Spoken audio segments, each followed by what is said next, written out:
오래전에 나는 이 아이의 유모였었습니다. 이 아이를 무척 사랑했기 때문에 두고두고 이 아이를 추억하고 싶어서 이 사진을 샀습니다. 그렇게 얘기를 하는 거예요. 그런데 이제 먼지 묻은 그 초상화를 손질하면서 그림 뒤에 붙어있는 서류 봉투 하나를 발견하게 됩니다.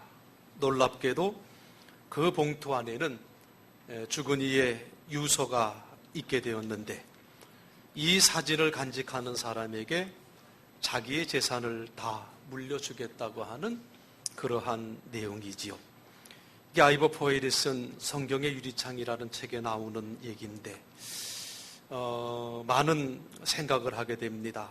특별히 이 글을 읽으면서 정말 낮은 마음에 보물이 담기는구나, 낮은 마음에 하나님의 축복이 담기는구나 하는 이런 생각을 갖게 됩니다.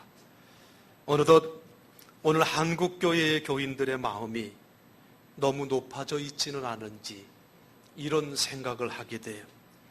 건물이 큰 예배당, 어떤 취를 했으래도 큰 교회당을 져야 되고 힘 있는 사람들이 모여야 되고 또 유명한 프로그램들이 있어야 되고 큰 규모의 사역들이 있어야 되고 우리도 모르는 사이에 마음이 높아져서 하나님의 사랑을 담지 못하고 하나님의 말씀을 담지 못하고 하나님의 사명을 이뤄가고 있는 교회가 되어가고 있지는 않은지 우리가 이 문제를 다시 한번 깊이 생각해 보면서 오늘 우리는 2013년도에 성탄절을 맞이하면서 다시금 목자들이 가졌던 그 낮은 마음을 회복할 수 있는 우리 모두가 되기를 간절히 바랍니다.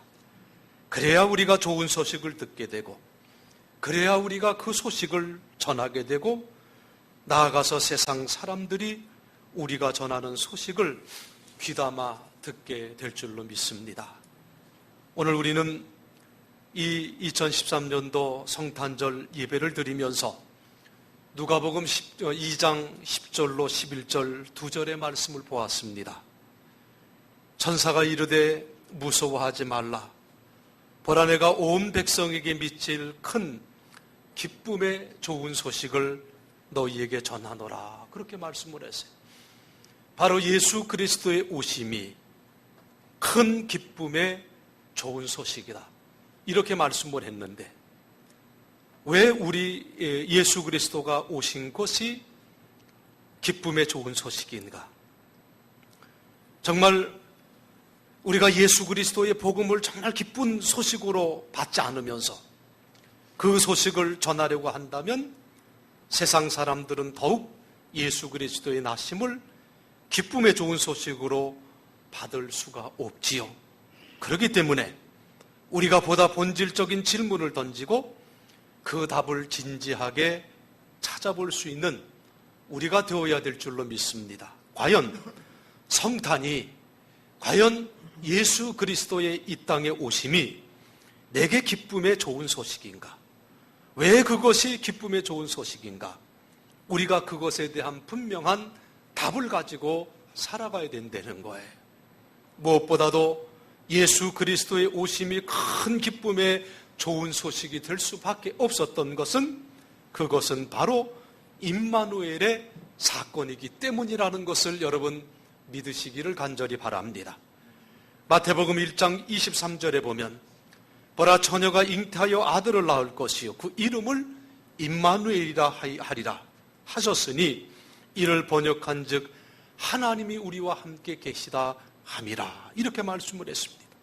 그러니까 성탄 사건은 한마디로 임마누엘 사건, 하나님께서 우리에게 오셔서 이제 우리와 하나님과 함께 할 수 있는 사건이 성탄이라 그 말이에요. 여러분 우리가 출애굽기 32장에 보면 소위 금송아지 사건이 기록이 되어져 있습니다. 하나님께서 이스라엘 백성과 언약을 체결하신 뒤에 모세를 시내산으로 부르셨어요. 40일을 머무르게 하면서 모세에게 율법을 전수해 주셨는데 그때 이스라엘 백성들은 어처구니 없게도 산 밑에서 금송아지를 만들고 하나님과의 언약을 파기하고 말았습니다. 하나님께서 모세에게 저들을 당장 진멸하시겠다고 말씀을 하셨고, 그때 모세는 목숨을 걸고 백성을 위해서 중보의 기도를 드렸던 것을 우리는 기억합니다. 하나님께서 일단 화를 가라앉히셨어요. 모세가 산에서 내려와 사태를 수습하고 다시 중보의 기도를 드립니다. 이스라엘의 죄를 하나님 제발 용서해 주세요. 하나님께서 당장 죄를 벌하지 않으시겠다고 요즘 얘기로 하면 집행유예를 선언하십니다. 그러면서 하나님께서 중대 선언을 하시는데, 출애굽기 33장 3절에 너희로 젖과 꿀이 흐르는 땅에 이르게 하려니와 나는 너희와 함께 올라가지 아니하리니 너희는 목이 곧은 백성인즉, 이렇게 말씀을 하세요. 이제부터는 가나안까지 이스라엘 백성들 너희들 혼자서 가라고 하는 말씀이 하나님께서 함께 가지 않겠다는 거지요. 하나님의 이 말씀에 백성들이 큰 충격을 받아요. 어떻게 그 거친 광야를 자기들만의 힘으로 갈 수가 있느냐. 지금까지 하나님께서 함께 하셨기 때문에 구름 기둥도 하나님이 만들어 주셨고 하나님께서 불 기둥도 만들어 주셨어요. 지금까지 하나님께서 함께 하셨기 때문에 하늘에서 하나님이 만나를 내려주셨어요. 지금까지 하나님께서 함께 하셨기 때문에 반석에서 물이 나왔습니다.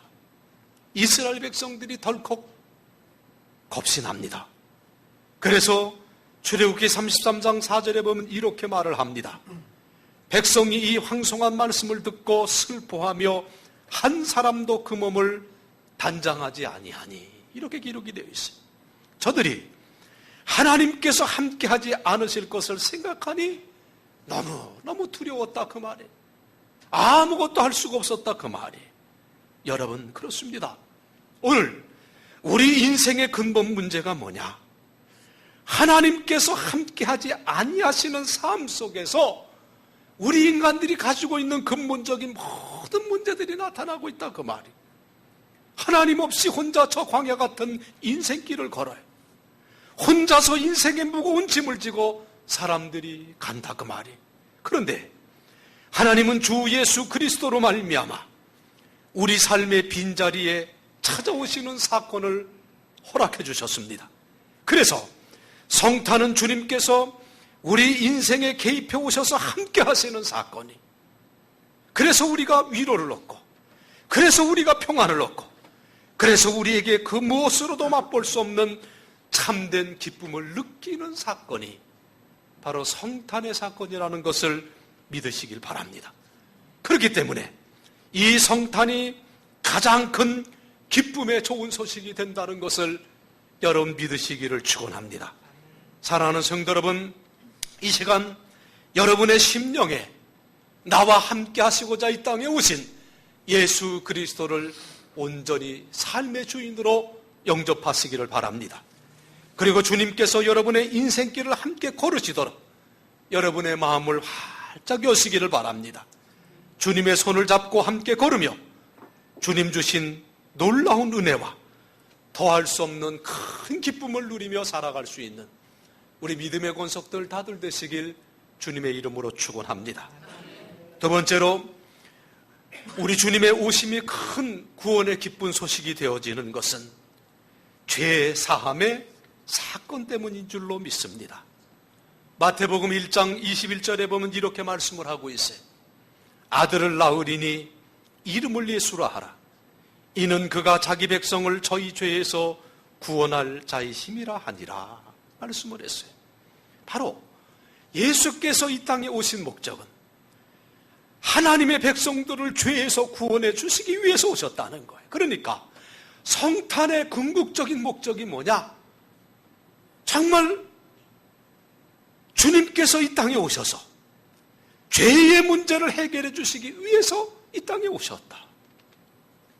이 사실을 우리가 놓쳐서는 안 될 줄로 믿습니다.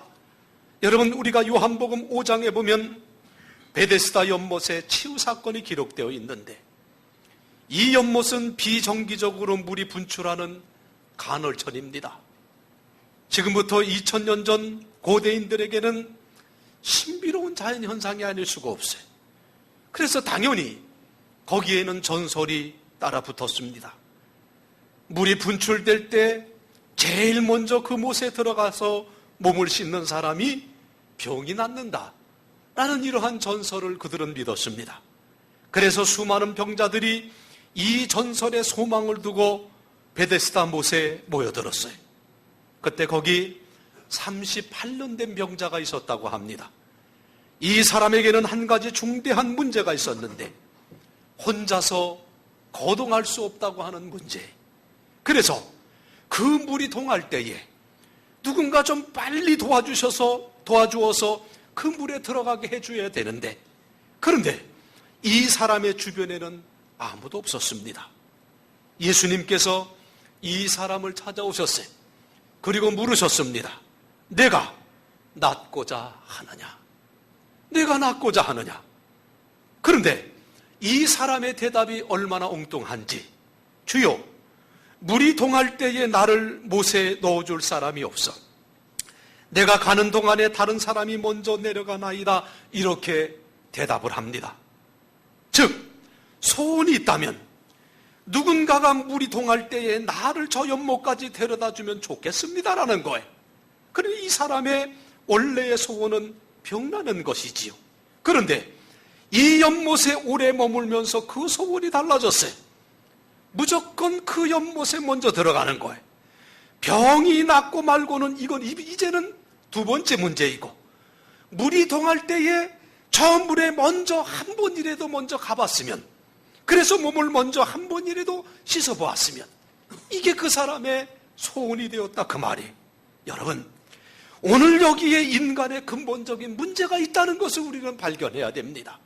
인간은 궁극적인 소원을 잃어버리고 지엽적인 소원을 붙잡고 그것이 전부인 양 착각하며 오늘 우리 인간들은 살아가고 있다, 그 말이.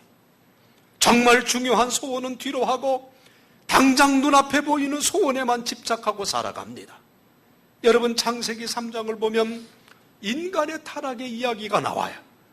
아담과 하와가 뱀에게 속아서 하나님의 말씀을 의심하였고 그 말씀을 순종치 못해서 하나님 앞에 죄를 범해 아담과 하와는 그 죄 때문에 하나님을 피해 숨습니다. 그리고 결국 에덴 동산에서 쫓겨나게 됩니다. 이 거칠고 고통으로 가득한 세상으로 쫓겨와서 험악한 인생길을 걷지 않으면 안 되는, 그리고 죽음의 공포에 시달리게 되었습니다. 여러분, 인간이 이렇게 된 근본적인 원인은 죄 때문이라고 성경은 말씀하고 있어요. 그 죄 때문에 하나님과의 관계가 깨졌어요. 그 죄 때문에 에덴 동산에서 인간은 쫓겨났습니다. 그리고 그 죄 때문에 죽음의 공포에 시달리게 되었습니다. 바로 이 죄의 문제를 해결해야 하나님과의 관계가 해결될 수가 있는 거예요. 이 죄 문제를 해결해야 저 영원한 하나님 나라를 바라볼 수가 있고 죽음의 공포를 이길 수가 있습니다. 그러나 인간들은 이 본질적인 문제를 제쳐놓고 당장 오늘 눈앞에 닥친 문제에만 집착하고 살아가고 있습니다. 당장 먹고 사는 문제에 골몰해요. 당장 자기가 해결해 가야 할 문제들에 몰두합니다. 그리고 이 세상에서 당장 손에 쥘 수 있는 것에만 관심을 기울입니다. 여기에 인간 문제의 해결, 그 해결에 어려움이 있다는 것을 우리는 많이 깨달아 알아야 됩니다. 하나님께서는 이 인간의 근원적인 문제를 해결해 주시기 위해서 아들 예수 그리스도를 이 땅에 보내주셨어요. 바로 죄를 사해 주시기 위해서 예수 그리스도를 이 땅에 보내주셨다. 그렇기 때문에 이 날이 우리에게 큰 기쁨의 좋은 소식이 되는 날이다. 이 사실을 여러분 마음속에 기억하시길 주의 이름으로 축원합니다. 윤동주가 쓴 그의 서시에서 그는 죄의 문제로 몸부림치는 인간 실존의 모습을 이렇게 표현하지요. 잎새에 이는 바람에도 나는 괴로워했다. 그렇게 표현을 합니다. 여러분, 예수를 영접한 사람들, 그들에게서만 발견되는 맑은 영혼의 몸부림이 이런 모습이 아닐까? 저는 그렇게 생각을 합니다. 그리고 그 죄 문제를 해결한 다음에 죄사함 받은 삶의 다른 차원을 정말 노래하고, 그리고 정말 그것을 전할 수 있는 우리가 되어야 될 줄로 믿습니다. 그리고 이 죄 문제를 해결한 뒤에 내게 주어진 사명의 길을 걷겠다고 다짐하는 우리 모두가 되어야 될 줄로 믿습니다. 여러분, 우리가 죄 사함을 받고 나면 전혀 다른 인생을 살아갈 수가 있습니다. 집착을 벗어버리고 사랑할 수가 있어요. 이제 어떤 길이라도 내게 주어진 그 길을 걸을 수가 있어요. 그래서 참된 인생의 기쁨을 누릴 수 있게 된다는 것을 믿으시기를 바랍니다.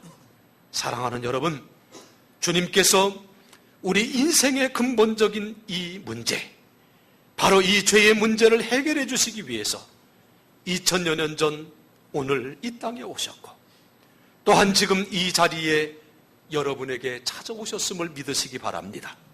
바라기는 주 예수와 함께 동행함으로 죄의 문제를 해결하시고 참된 인생의 기쁨을 회복하는 귀한 성탄절 되시길 주님의 이름으로 간절히 축원드리겠습니다.